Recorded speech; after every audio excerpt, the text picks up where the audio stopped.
The following story has been brought to you by StoriesToInspire.org. Unbelievable story. It's mentioned in one of Rav Yitzchak Zilberstein's Sfarim.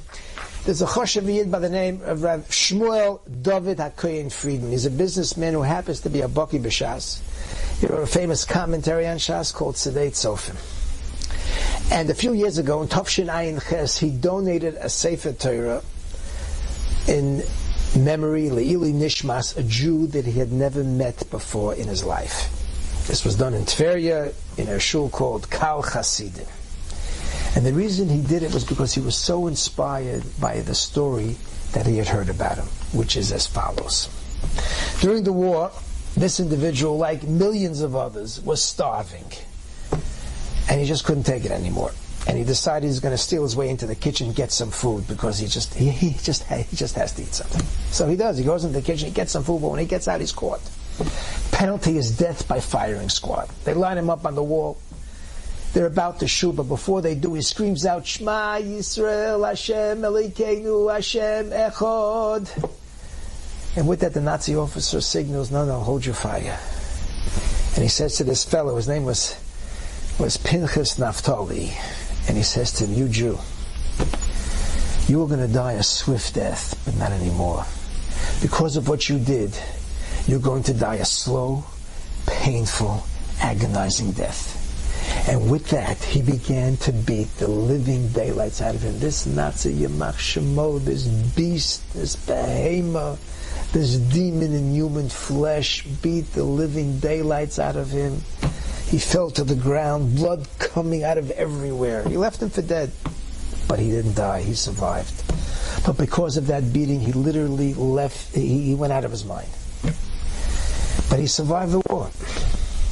There was a sister in Antwerp. He wound up in Antwerp, and they institutionalized him. He was in that institution for 70 years. They gave strict instructions when they put him in there that when it comes time for him to return his soul to his maker, that he should be given a Jewish burial. Vayehi Ayam and Tavshin Ayin Zayin, this Kaddish Pinchas Naphtali died. And good to their word, they called the Chevra Kadisha. Rav Shlomo Berger was the head of the Chevra Kadisha in Antwerp. They came and they took the mace. But as they were taking the mace and put him in the cart to take him to a Beis HaKfaros, there was this non-Jewish woman who was escorting him. And then she said, before they took him away, she said she would like to say a few words.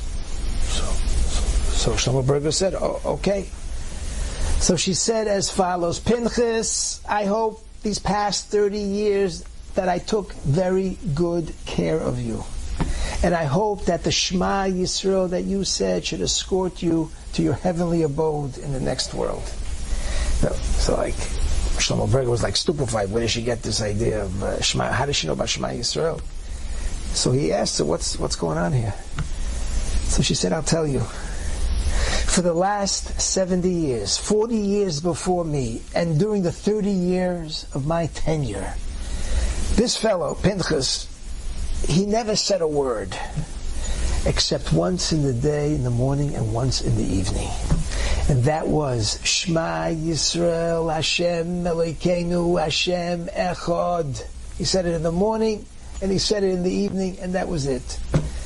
And that's why I said what I said. This story literally had wings. It went all over Antwerp. People became Baalei Tshuva because of this story. Here was a man, he was almost beaten to death. He went out of his mind.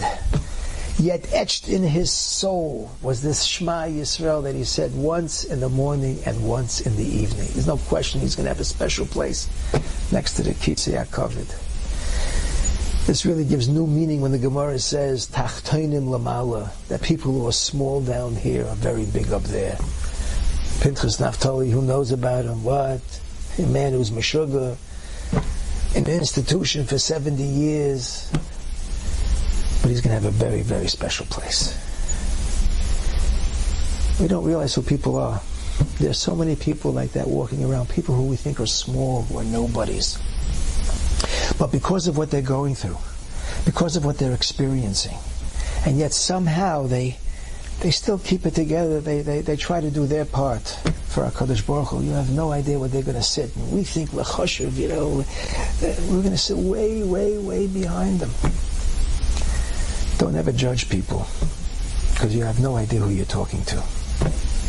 Pinchas Naphtali. A Shema Yisroel once in the morning and once in the evening can turn over the whole world. Enjoyed this story? Come again. Bring a friend. StoriesToInspire.org